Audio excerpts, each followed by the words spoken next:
Саламатсыздарбы, урматтуу телекөрүүчүлөр, эфирде маанилүү маек берүүсү. Бүгүнкү берүүбүздө биз акысыз юридикалык жардам туурасында кеп кылмакчыбыз. Тагыраагын айтсак, бүгүнкү күндө акысыз юридикалык жардам кимдерге көргөзүлөт, кандай шартта көргөзүлөт жана ошондой эле кандай маселелер менен кайрылса болот деген суроолордун тегерегинде кеп кылмакчыбыз.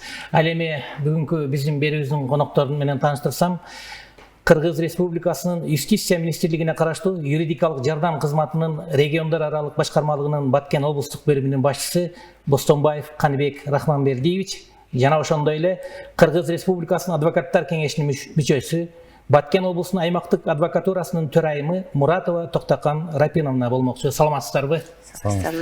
Мына бүгүнкү маегибиз биздин жарандарыбыз үчүн өзгөчө маанилүү деп ойлойбуз. Мына көп жылдардан бери биздин жарандарыбызга мамлекет тарабынан акысыз юридикалык жардам көргөзүлүп келет. Бирок ошого карабастан бүгүнкү күндө дагы эле болсо ошол акысыз юридикалык жардамга муктаж болгон жарандарыбыз аз эмес. Анан эң эле ушул бүгүнкү маегибизди Каныбек Рахманбердиевич сизден баштасак да, бүгүнкү күндө ушул акысыз юридикалык жардамдын эң негизги максаты эмнеде? Ушул боюнча сөз баштап берсеңиз. Саламатсыздарбы, урматтуу телекөрүүчүлөр. Жакшы болот эле, өтө маанилүү иш-чара боюнча отурабыз. Бул өзүңүздөр билгендей эле ушул ар бир мамлекеттин социалдык тапшырмаларынын эң негизгилеринин бири ошол жарандардын укугун коргоо. Жарандардын укугун коргоо, ошондой эле мыйзамдуу кызыкчылыктарын ишке ашыруу жана ошондой эле жарандардын ошол сот адилеттүүлүгүнө жетүүсүнө мамлекет тарабынан көмөктөшүү болуп эсептелинет. Бул өзүңүздөр билгендей эле ошол биздин негизги мыйзамыбыз болгон Конституциядагы өзүнчө берене менен Конституцияда белгиленген. Тагыраак айтканда, ошол ар бир жаран адам квалификациялуу юридикалык жардам алганга укуктуу. Эгер ошол жардам мыйзамда көрсөтүлгөн учурларда акысыз мамлекет эсебинен берилет деген атайын берене камтылган Конституцияда. Конституциянын ушул беренесин ишке ашыруу максатында мамлекет кепилдеген юридикалык жардам жөнүндө мыйзам иштейт. Бул мыйзам талаптарына ылайык ошол юридикалык жардамды мыйзам эки тартипке бөлгөн. Бул биринчиси консультациялуу укуктук жардам, экинчиси бул квалификациялуу юридикалык жардам. Азыр бул акысыз юридикалык жардам деген эми ошол жыйылганыбыздын максаты ушул болуп атат. Ошол акысыз юридикалык жардам деген темага кичине басым берип, ошол экинчи квалификациялуу юридикалык жардам жөнүндө сөз кылайын деп турам. Бул ошол мамлекет кепилдеген юридикалык жардам жөнүндө мыйзам талаптарына ылайык ошол квалификациялуу юридикалык жардам. Бул ошол эки тартипте берилет. Бул ошол жарандык, административдик жана кылмыш иштери боюнча ушул жарандарга сотко чейинки өндүрүштө квалификациялуу юридикалык жардам көрсөтүүчү адвокаттардын иш аракети болуп эсептелинет. Бул жерде ошол кылмыш иштери боюнча шектүүгө айыпталуучу соттолгон, акталган же жабырлануучуга жана 18 жашка чейинки күбөгө ошол мамлекет тарабынан 1 жылды мамлекет тарабынан белгиленүүчү эң аз айлыктын 60 эсесинен 1 жылдык кирешеси ашпагандарга атайын акысыз ушундай жардам көрсөтүлөт. Ушундай эле жардамдар ошол жарандын адамдын ошол кирешесине карабастан кимдерге берилет.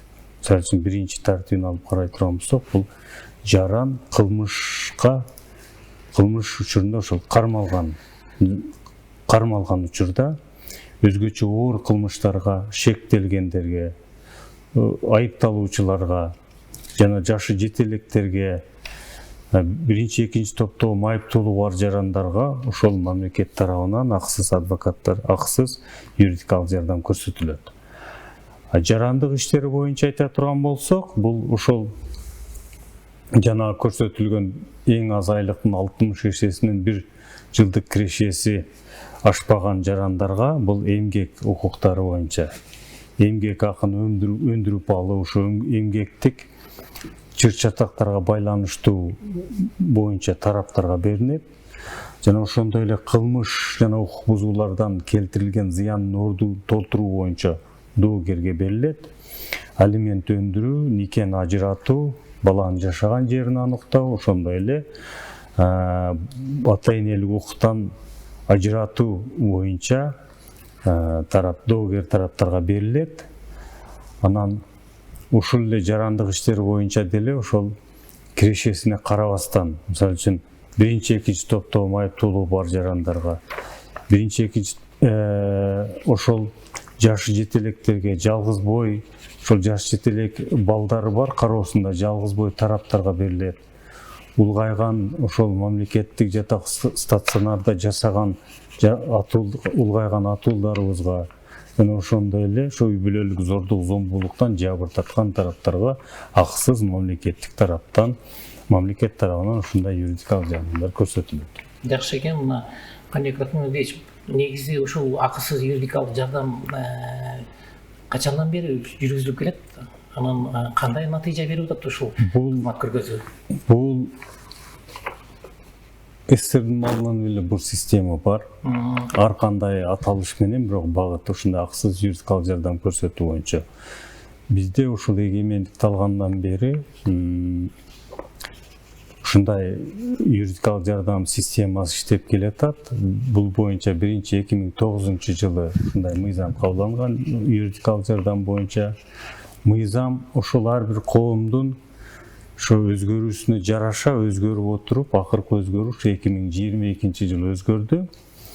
Бул өзгөрүүдөн негизинен ошол алдыңкы долбоорлордогу эске алынбай калган же ошол долбоорлордо мындай каралбай калган кемчиликтер жоюлуп, толукталып кабыл алынды десем болот. Себеби бул жерде мурда биз мисалы үчүн үй бүлөлүк зордук зомбулуктан жабыркаган тараптарга жана ошондой эле жалгыз бой жаш жетелек балдар бар тараптарга кирешесине карап берчүбүз да. Себеби көп эле учурда ошо кирешеси болгон үчүн ошону дайындай албай калганбыз да. Кылмыш иштери боюнча, мисалы үчүн ошол эле үй бүлөлүк зордук зомбулук боюнча кылмыш иштери боюнча качкындарга, ошондой эле ошол чет өлкөлүк жарандарга, жарандыгы жок адамдарга, ошондой кылмыш иликтөө органдары тарабынан ошол тергөө учурунда өздүгү тастыкталбаган жарандарга дагы ошол кирешесине карабастан мамлекет тарабынан ошол адвокат көрсөтүү нормалары камтылган да жаңы мыйзамда. Азыр эми мына конкреттүү жагдайлардагы акысыз юридикалык жардам көргөзүү боюнча суроолорубузга дагы кайтып келебиз. Азыр мына Татакан Рапиевна сизге суроо бергим келип атат. Мына көп жылдан бери сиз ушул адвокатура системасында эмгектенип келесиз. Көп тажрыйбаңыз бар. Негизи ушул акысыз юридикалык жардам кызматына кайрылууда биздин жарандарыбыздын эң көйгөйлүү маселелери кайсылар? Кандай маселелер менен көп кайрылышат сизге? Бизге кайрылган жарандык иштер боюнча абдан көп кайрылат. Акыркы мезгилде аталыктан ажыратуу баягы төлөбөй койду, карабай койду атасы деп ушундай көп болуп атат. Ажырашуу көп, алимент көп, турак жайды бөлүштүрүү деген темалар көп жарандык иштер боюнча да. Ошолор абдан эле көп болуп атат. Андан тышкары мына кылмыш иш дагы абдан көп болуп атат. Хулиганчылык, уурулук, ошондой эле аткезчилик акыркы мезгилде ушу абдан көп болуп атат да. Ошол канчалык колубуздан келет, биз жардамыбызды берип келебиз. Жарандык иштер боюнча сизге кайрылган учурда акысыз юридикалык жардамдын ичине эмнелер кирет, кандай кызмат көрсөтүлөт? Ал мезгилде мага биринчи өзү негизи арыз менен кайрылат биздин координаторго.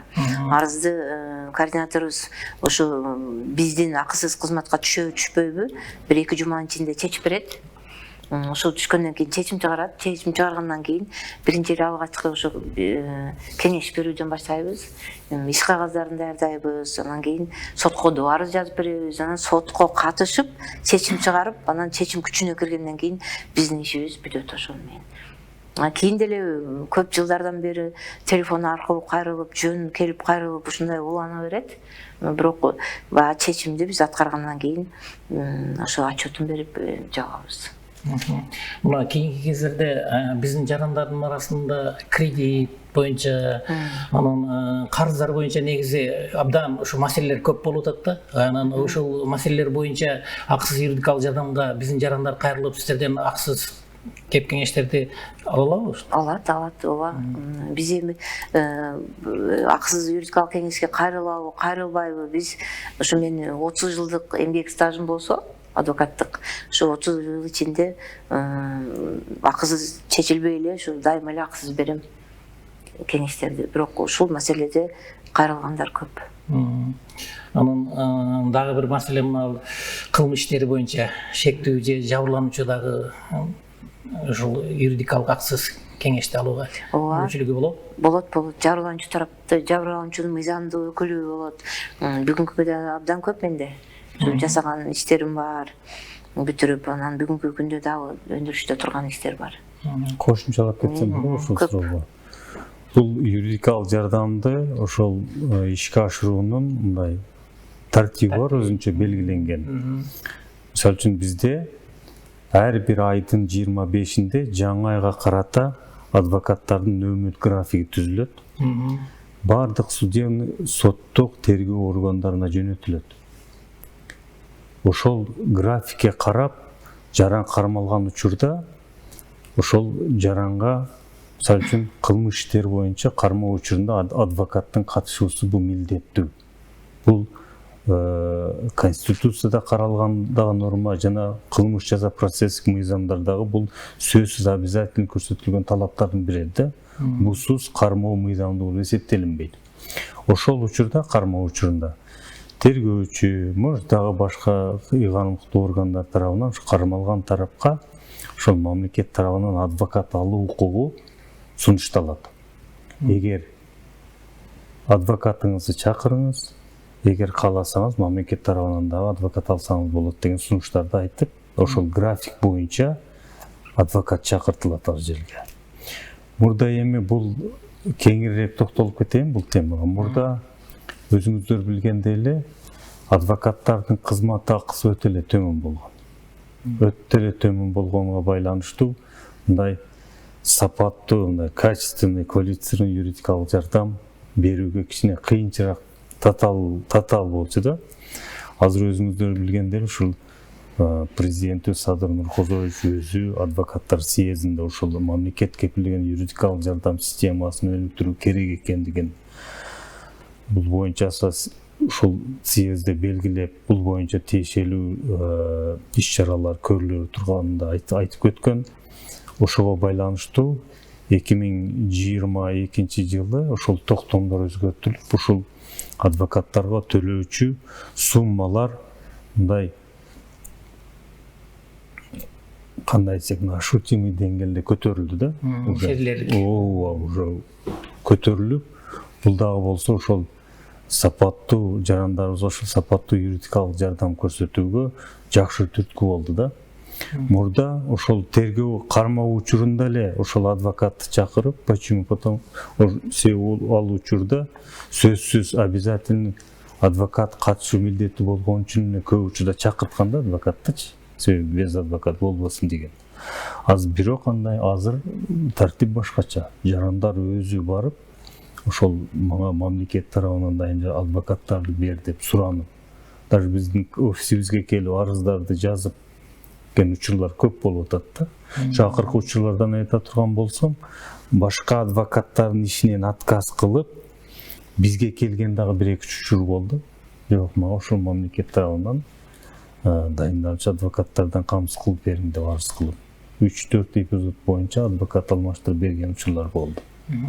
Бүгүнкү күндө адвокаттардын кызматы аябай эле кымбат. Ошодон улам бүгүнкү күндө мына жана биздин жарандардын аялуу категориясына юридикалык жардам берүү максатында ушул сиздердин кызмат иштеп келет. Эми мына сиздин өзүңүздүн Токтоган Рапиновна, өзүңүздүн ушул тажрыйбаңызда кандай учурлар болду ушул акысыз юридикалык жардамдын негизинде сиз биздин жарандарга берген?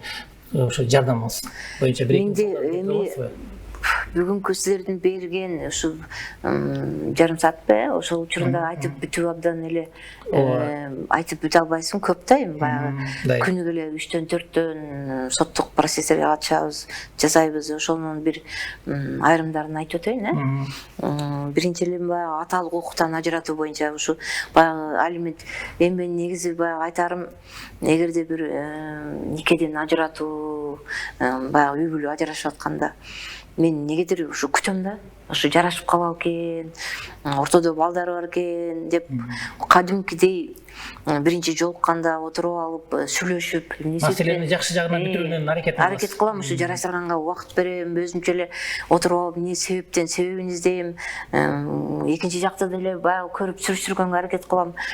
Ушу ортодо бала ыйлабасын экен деп, анан болбой акыры точка ушундай болду, мен жашагым келбейт деп туруп анан себептерин далилдегенден кийин мен ишке киришем да.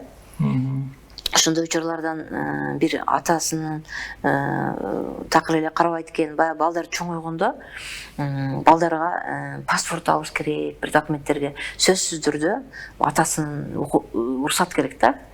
Анан балдарды мындай бир көп себептерден улам да. Ошонун улам аталык укуктан ажыратуу жөнүндө иш жасадык да. Соттон чечим чыгып күчүнө кирди. Бирок абдан жүрөгүм ооруду. Бирок эми мыйзам ушундай себептерден улам ошондой чечимдер чыкты да. Ажырады, аталык укуктан ажыратып тура элек, билесиңер, ушул балдар такыр эле карабайт экен, барбайт экен, алиментин төлөбөйт экен. Алименти да абдан көп болуп кетти. Ошон үчүн ушундай аталык укуктан ажыратуу жөнүндө чечим чыгарды, соттон күчүнө кирди. Мен ушу документтерин даярдап жасадым. Андан тышкары дагы бир чечим чыгардык. Ошо экөө ажырашты, аны деле мен күттүм, жарашып калабы, балдары бар экен ортодо. Бул жаран эми биздики баягындай бүт эле айтканга болбойт, бирок мындай жалпылап айтып атам да. Ким экен, каерде экен, аны биз такыр айтпайбыз. Бирок эми ушу суроодон улам экөө ажырашып жашап калабы деп абдан күттүк. Анан бул эмеде контейнерде жашап жүрүптүр, ушу Чилдеде. Анан никеси менен ошо үйүнү тең ортосунан бөлгөнгө ошо документтерин даярдап соттон чечим чыгарттык. Күчүнө кирип бүгүнкү күнү ал адам жашап жатат. Абдан ыраазы болуп, ал эле эмес, ушундай өзү ачыктыкка дагы макулдугун берди да, абдан сүйүнгөнүнөн. Ушундай бир иштерди жасадык. Андан тышкары бир иш болду. Бул деген хулиганчылык менен ушу кээде адамда болот да баягындай иш козголуп, анан кийин муну тергөө тарабынан 48 саатка кармады да. Анан кийин сот аркылуу үй камагына чыгарып, сот акыртуу соттук териштирүүдө эки тарапты жараштырганга жеткирдим да. Демек андай жараштырганда өкүм эмес, токтом чыгат да. Эки тарап жарашып, анан канча эмгек, мисалы үчүн бир 2 айда тергөөгө 2 ай сурок берген болсо мүнөтү, анан сот процесси болот. Кээ бирлер иштерибиз көпкө созулуп кеткен учурлар болот. Териштирүүгө барабыз сотко, тергөөсүнө катышабыз түндөп күндөп, ушундай иштер болот да. Андан тышкары дагы көптөгөн мына четинен эле алып келдим. Мына бир кызыбыз ажырашып, анан кийин өзүнө 3 жашка толгонго чейин өзүнө каражат өндүрүү жөнүндө, никени бузуу жөнүндө, анан соттук териштирүүдө экөөнү жараштыралы деп абдан ушу келип, дагы акырында экөө эме таппай калды. Айласы жок, анан ажырап, баласына алимент өндүрүлүп, өзү баласы 3 жашка чейин өзүнө каражат өндүрүлүп, анан никеси бузулуп калды да. Анан бирок соттон кийин да абдан ушу баягы өкүнөсүң да, эмнеге ажырашуу, бирок эми эки киши чечет турбайбы мындай нерсени. Андан тышкары дагы кейиштүү фактылар көп экен.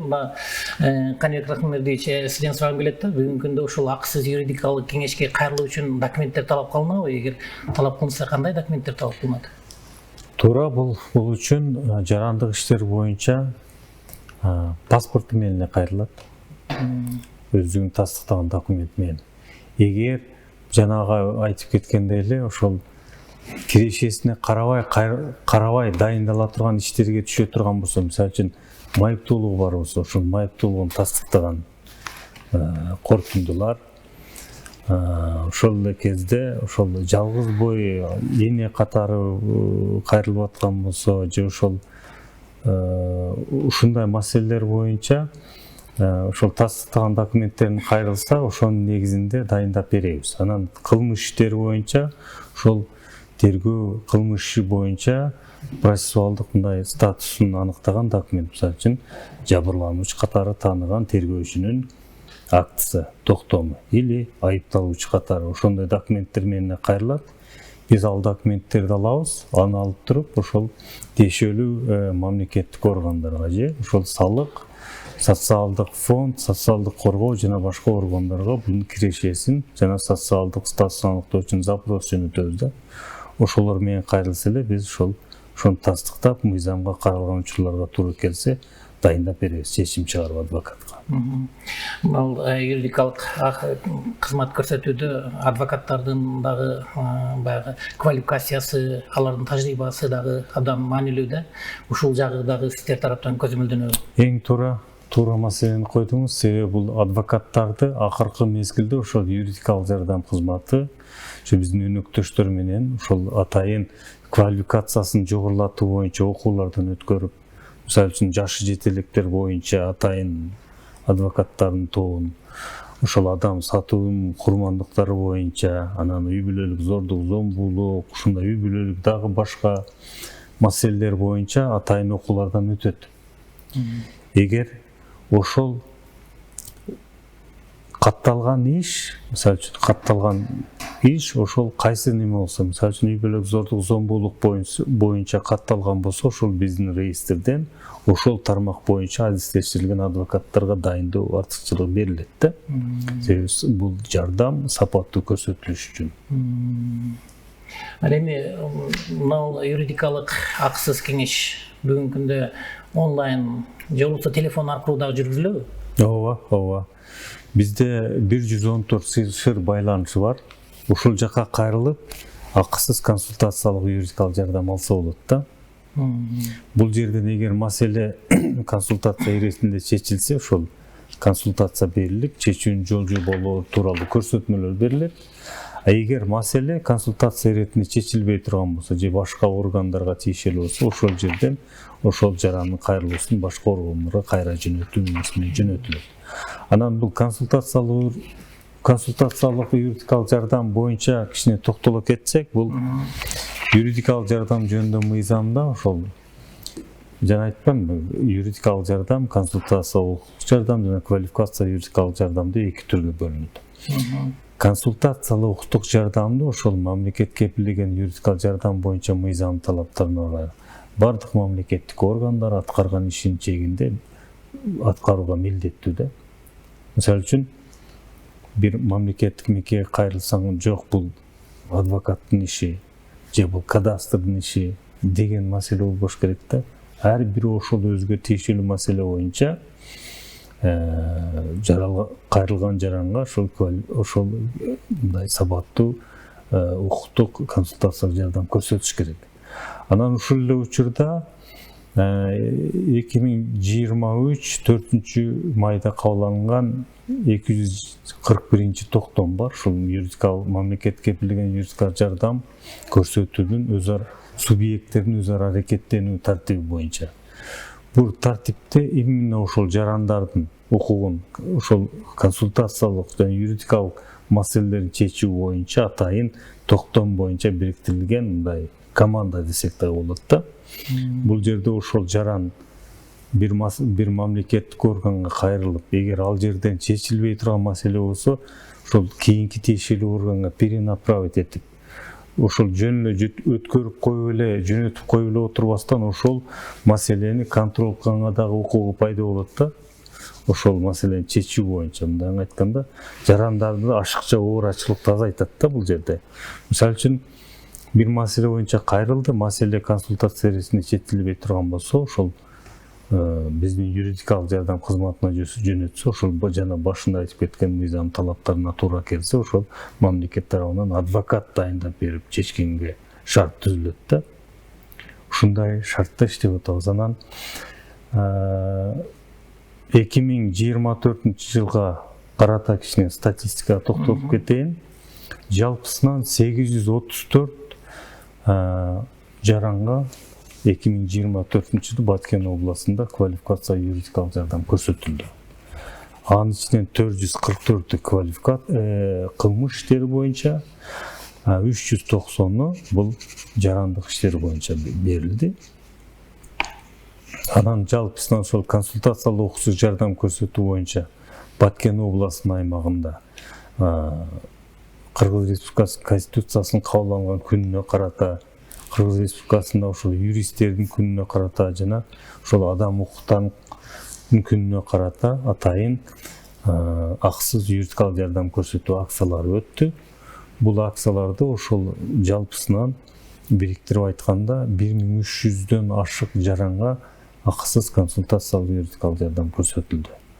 Бул жерде ошол биринчи квалификация юридикалык жардамга токтоло турган болсок, бул жерде кайрылган тараптардын азыр Токтогон Рапинов да айтып кетти, экономикалык маанидеги кылмыштарда уурулдук, алдамчылык, ошол кезде экономикалык контрабанда ошол иштер боюнча кайрылган.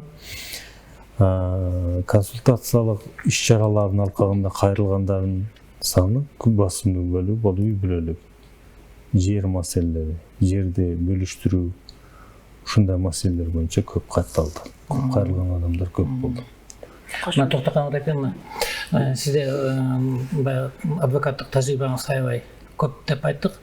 Анан бүгүнкү күндө ушул акысыз юридикалык кеңешти көрсөтүүдө ошол системаны жакшыртууга кандай дагы сизде ушундай сунуштар пайда болду да? Ошо кандай кылып дагы жакшыртсак болот? Жакшыртсак жолу биз абдан катуу жакшы иштешибиз керек, жакшыртуунун жолу. Анан канчалык көп бизге кайрылса, биз ошончолук рекламаны катуу беришибиз керек. Бүгүн эле чыгып атабыз, эми дагы көптөгөн жарандар келиш керек. Андан кийин жана Каныбек Рахманбердиевич айткандай, беркиндей келишим менен түзүп башка адвокат алгандар бизге кайра келип, ошо бизден мамлекеттин эсебинен бер деген мен бир көпчүлүгүн билдим. Ошо абдан сүйүндүм да. Биз ошо абдан жакшы иштесек, ошо элдер билип көп келет да. Мен азыр дагы бир кошумчам бар эле. Мисалы үчүн кантип биз ошо жасаган ишти биз эми отчетун беребиз да. Демек, мынакей бир аткезчилик боюнча 4-бөлүм менен иш козголгон. 4-бөлүм деген бул ошо камалган балдарды эми бемеге баягындай убактылуу бөгөт кою чарасына камак тандалганда, ошондо биз эми аны 3-бөлүмгө өткөртүп, ошо баягындай мыйзам негизинде 3, анан кийин күнөөнү мойнуна алуу жөнүндө процессуалдык малдашуу түздүрүп, анан буларды үй камагына чыгарып алып, анан сотто штраф менен чыгып кетишти. Демек 4 адам. Демек бул мындайча айтканда биз жолун табышыбыз керек да. Бул ошо үчүн эле баягындай 4-бөлүм оор кылмышка киреби? Же булардын эмесинде 3-бөлүм болуп туруп, ушундай кандай болду? Ошо бүт изилдеп, иликтеп чыгышыбыз керек да. Ушунун жасаган кылмышы ушундай кайсыга өткөрсө болот? Кантип чыгарып алсак болот? Мисалы үчүн алдамчылык. Алдамчылыкта экинчи тарапка мисалы үчүн бир баардыгы көп сумма болуп кетсе, бул бөлүм жосо баягындай оор кылмышка кирип кетет. Андан кийин биз аны канча жолу кимге берди? Ошондой кылганда өзүнчө кетет дагы, бул баягындай анчалык оор эмес кылмыштардын катарына кирип калат. Андан кийин аркы тарап менен жабырлануучу менен ошо акчаны төлөп же кандайдыр бир жолун таап, экөөнү жараштырсак, иш кыскарып калат, ушундай да. Мисалы үчүн менин эмемде ошо 2024-жылдын иштеримде бар да, ошо өз ара келишип кылмыш иш кыскартылды. Ушундай Аткезчилик менен контрабанда менен кармалган жаранга сиздер тараптан акысыз юридикалык жардам көрсөтүлгөн учурлар болобу? Көп болду. Анткени ушу 2024-тө абдан көптөр болду. Алар уюшкан топтор болгондору болду. Ушуларга абдан көп жардам бердим. Себеби аны биз айтып атпайбыз, баягы кармалган адамдарга катышуу депчи. Аларды кармап келгенде биз барып туруп эч бир эмеси жок эле качабыз да. Анан кийин уланып кетип көпчүлүгүнө жардам бердик да. Жакшы. Каныбек Рахманович, мына биздин жарандарыбыз өз укуктарын коргоодо канчалык өздөрүнүн баягы юридикалык маалымдуулугун жогорулатышка мүмкүнчүлүк бар? Кандай кылганда биздин жарандарыбыз көбүрөөк ошо юридикалык жактан маалымдуу болуп өз укуктарын коргой алышат? Ушу акыркы 5 жылда ошол мындай аткарылган иштердин статистикасы боюнча айтып кетсем, акыркы 5 жылда бизде ушул Баткенде жарандардын мындай укуктук сабаттуулугу күндөн күнгө мындай артып атат да, укуктук түшүнүгү. Себеби бул ошол консультациялык иш, акысыз юридикалык жардам көрсөтүү акцияларын өткөргөндө мурда анча эле маани бербейт эле. Азыр ошондой акция болот деп ошол жарыя кылып туруп чыксаң, уже адамдар мындай керектүү пакет документи менен келет да. Отуруп ошол жерден маселесин консультация алып, кантип чечилет ошол боюнча. Бул дагы болсо, бул жарандардын бир мындай кайсы бир деңгээлде ошол укуктук аңсенин өскөндүгүнөн түшүнүк берет да.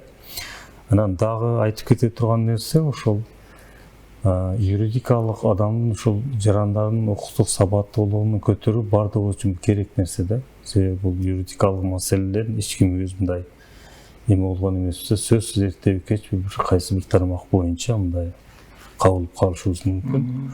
Ошон үчүн бардыгы ошол мыйзам өзгөргөн мыйзамдар боюнча жана айтпадыкпы, бардык мамлекеттик орган ушул аткарган иш боюнча консультация бергенге милдеттүү деп. Ошол өзүнө тиешелүү мүлкүнө же ден соолугуна же дагы башка маселелерге тиешелүү боюнча ошол түшүнбөгөн суроолорду барып тартынбай эле кирип суроолоруна жооп алып, ошол маселелердин чечүүсүнүн жол жоболору тууралуу мындай консультациялык укуктук жардамды алса болот да. Анан ошондой эле бизде ушун 114 шыр байланыш бар. Ошол жака дагы эле чалып, ошол маселени чечүү боюнча мындай консультациялык жардамды акысыз алса болот да. Рахмат, ошол мамлекеттик маанилүү саясат ушу жарандарыбыздын укугун коргоо боюнча сиздердин ишмердүүлүгүңүзгө ийгилик каалайбыз. Мына өзүңүздөр айткандай эле быйыл ушул кыргыз адвокатурасынын 100 жылдыгы белгиленип атат. Сиздерге бекем ден соолукту каалайбыз. Ал эми жарандарыбызга болсо булундай учурларда азыраак болуусун каалайбыз.